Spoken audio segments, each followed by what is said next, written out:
Good morning. Excuse my barn attire. I probably always look like I'm in the same clothes. I have probably 100 of these old work shirts. I worked for the same company for 14 years, so every time they gave you a new bunch of shirts, I never threw away the old ones, so I just have a huge collection of these shirts. And they make good barn shirts. They have a little, you know, breast pocket and things like that. So you always see me in this outfit. Don't think I don't change my clothes. I wanted to kudos somebody. In the equestrian world, we find that everybody's an expert, and most people aren't willing to color outside their own box, right? Whatever they know from wherever they learned it, whenever they learned it, that's it. And most people, especially in the training field, aren't willing to admit where they learned something. They're not willing to admit that they're still actively learning things. They're not willing to admit something wasn't their technique first. I know one of the things that a lot of people I've worked with, I've seen will take my mounting block lesson, and because they don't want to credit me, right, they'll name it their own thing, and they'll imply that they invented it, right? It's something that they came up with all on their own. And that's what a lot of trainers will do. They'll take a skill, and then they'll tell anybody who wants to know that it was theirs. Like it was their skill. They invented it. They're the ones that figured out how to make that happen. And that's all well and good. I think I find some humor in it. When I see somebody post a lesson I know I taught them, and then they call it something, like they give it a name, I don't want to even try to remember. But it's funny to see that, be like, oh, isn't that cute? Like, are you, it's like I watched a Road to the Horse episode.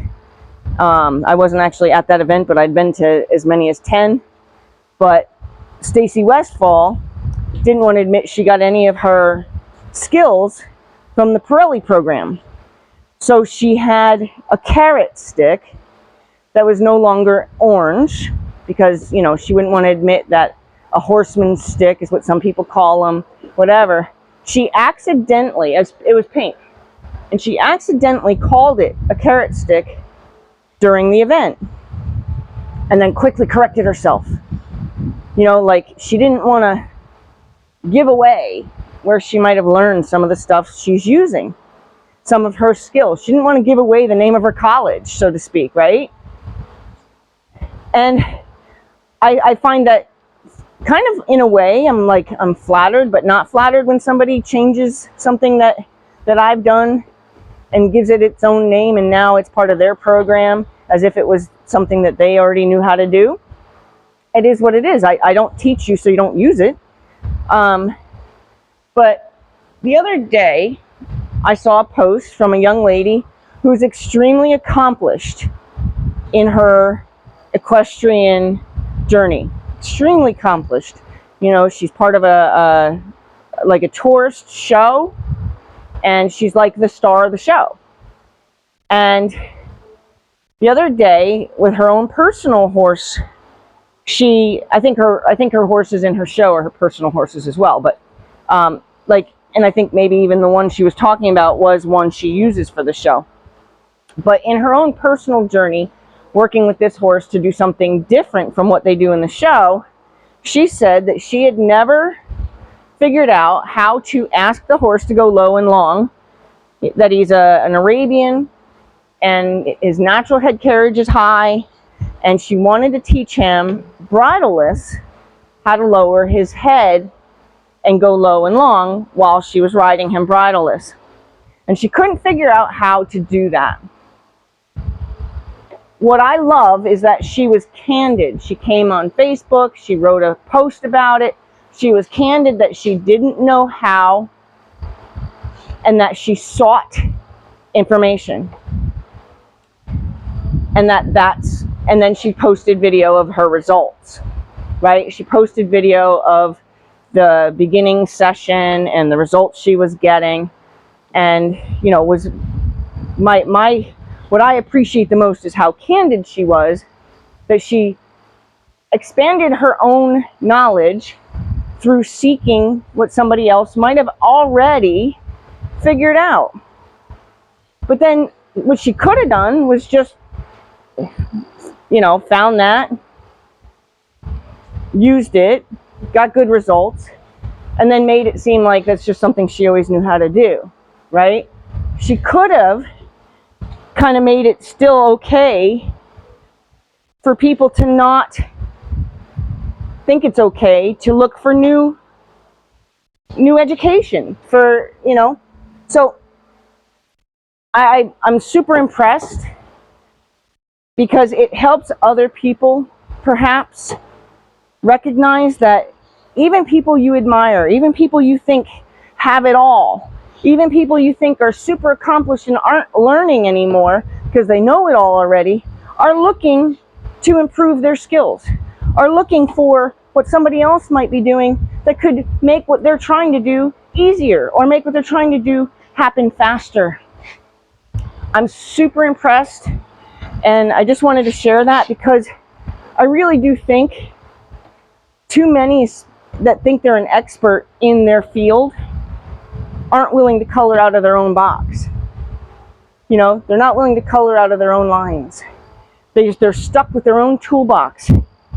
And one of the best things somebody had taught me when I was learning about Schutzen with my Rottweilers was, they go to seminars as often as they can, and even though they feel that they are highly skilled in their sport, they consider it a valuable seminar if they walk away with one new tool to put in their toolbox. They don't care if they learn the whole sport in one seminar. What they care about is if they walk away with one new tool. And that really stuck with me as like such a great way to kind of go through your life as a learner. You should always be a learner. Like, you shouldn't ever stop learning, and you should never believe that your coloring book is the only one anyone should buy, and that your coloring book doesn't have an opportunity to expand. Why don't you consider your coloring book one on a what are those, like, remember trap keepers that has the binders, right, that have the where you can add pages instead of a spiral notebook that's just what it is. Keep your skills, keep yourself growing.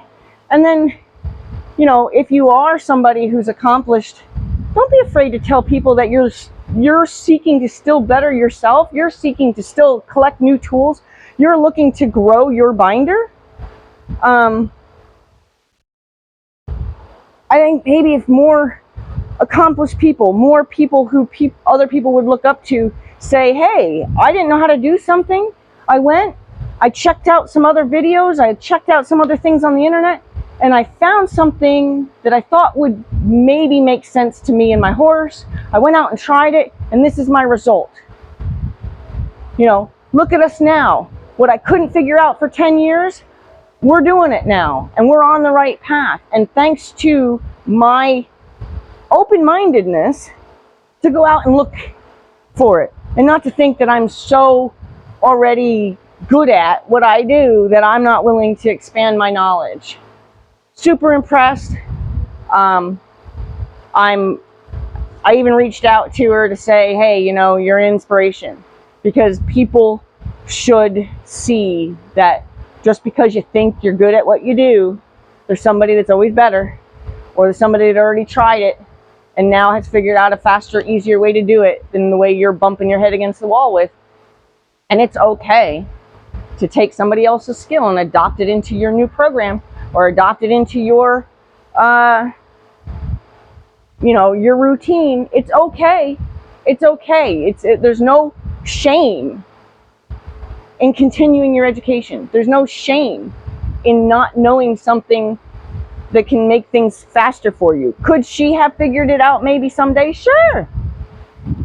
But if you express that you've been trying to figure it out for 10 years, maybe not every day, oh my God, I got to figure this out, but you know, something that maybe just didn't happen over the course of 10 years, and now all of a sudden, you watch a video, you go out into the arena, bing, bam, boom, you're starting to see results. That's okay. In fact, right? Like, cool. How much better she probably slept that night going, oh my God, like, I figured it out. Whether I figured it out because I researched it or I figured it out because I figured it out on my own. There's such an incredible feeling when you figure something out. So I just wanted to say, I run into a lot of people who say, well, that's not how I've done it, or that's not how I do it. Well, especially as a trainer, an instructor, a coach, whatever you want to call me, you're here because you want to figure out how to do it a little bit different. You're here because you want to improve on what it is you're doing. But if we're going to spend a lot of time going, well, that's not how I do it, that's not how I've always done it, we're wasting our time on finding what you came to me for. So awesome. I'm so excited that there are people out there that I admire as an already accomplished horsewoman who will admit and express and share that she didn't know how to do something. She looked it up. She went out. She tried to do it. It worked great. She could have easily just been like, yeah, I figured it out one day. I was playing around, whatever. She could have easily made that something she figured out. She could have easily made that hers, right? And if she does turn around and later on does a video someday telling people that, you know, this is my technique and I call it this, okay. You know, when I started teaching the mounting block, I started way differently than I do it now. Way differently. And it took a lot longer. When I started teaching horses put their head down on a circle, I used to do it way differently and it took way longer. I've evolved in what I've taught. Now you could come and take my final lesson and you can use what I bump my head against the wall to come to and say, yep, I always knew how to do this. I didn't always know how to do it. I spent time bumping my head against the wall going, how can I make this easier for the horse to understand so it can happen faster? Now you could benefit from my bumping my head against the wall. And if you want to go and take my lesson and turn it into something that you're teaching and it's something you invented, you know, that does keep you in your own lines. Or at least, you know, so people think, right? I am so impressed that somebody is out there doing great things and telling people it's okay. I mean, her message, as far as I'm concerned, was it's okay to not know and get out there and find the answers so that you can improve and better your skill set. And it's okay. There's no shame in not knowing. It's okay to look more. It's okay not to be the expert because nobody is the expert. So, kudos.